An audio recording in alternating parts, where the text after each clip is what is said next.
আজকের ভিডিওতে আপনাদের সাথে এত সুন্দর এই মোহাব্বত কা শরবতের রেসিপি শেয়ার করব। দেখেন কে ভালোবাসার শরবত বানাচ্ছে আমার জন্য। এই শরবতের মেইন ইনগ্রেডিয়েন্ট হচ্ছে তরমুজ। এই তরমুজটাকে আমার কুচি কুচি করে কাটতে হবে। বিসমিল্লাহ। ওরে এত শক্ত। লাল তরমুজ পাইছি আমরা। আমি আমার ওয়েতে তরমুজটা কাটতেছি যেভাবে সুবিধা হয় আর কি।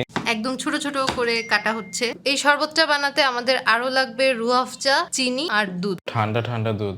এটা হচ্ছে ফুল ক্রিম লিকুইড মিল্ক থাকে যে প্যাকেটের 1 লিটারের, সেটা হচ্ছে আমি জাল দিয়ে একটু ঘন করে নিছি। সো এখানে হচ্ছে এখন 3 কাপ পরিমাণ আছে। তো এখন চিনি দেই, 2 চামচ দিলে হবে? চিনি তো যার যার ইচ্ছা, আমাদের জন্য 2 টেবিল চামচই ওকে। এটা কি পুরোটাই ঢেলে দেব? না না না, এটা 3 টেবিল চামচ। দুধ আর রুয়াফজা কি সুন্দর কম্বিনেশন। কালারটা ভালোই লাগতেছে, আর অল্প একটু দিয়ে দিই। দেখেন কে শরবত বানাচ্ছে আজকে, ভালোবাসার শরবত বানাচ্ছে আমার জন্য। মাশাআল্লাহ মাশাআল্লাহ। রুয়াফজাও কিন্তু আবার একটু মিষ্টি হয়, তো চিনি আর রুয়াফজা মিলে মিষ্টিটা মনে হয় পারফেক্ট হয়েছে। রোজা রাখছি, টেস্ট তো করতে পারতেছি না, তাই মনে হয় বললাম আর কি। এবার আমি এটার মধ্যে কেটে রাখা তরমুজগুলো দিয়ে দিচ্ছি। আর দেখো তরমুজগুলো ভাসতেছে, এই কারণে শরবতটা মনে এত মজাতে। সিপ দিলে মুখে তরমুজ পড়বে। তরমুজগুলো কাটার সময় কিন্তু একদম কুচি কুচি করে কাটবেন। ক্যামেরাতে মনে হয় একটু বড় লাগতেছে, আসলে এগুলো চিকন স্লাইস করে কাটা। এবার আমি পরিবেশন করব বরফ দিয়ে। তার আগে গ্লাসটা একটু রুয়াফজা দিয়ে ডিজাইন করে নিলাম। ওয়াও, পারফেক্ট, দেখেই রিফ্রেশিং লাগতেছে।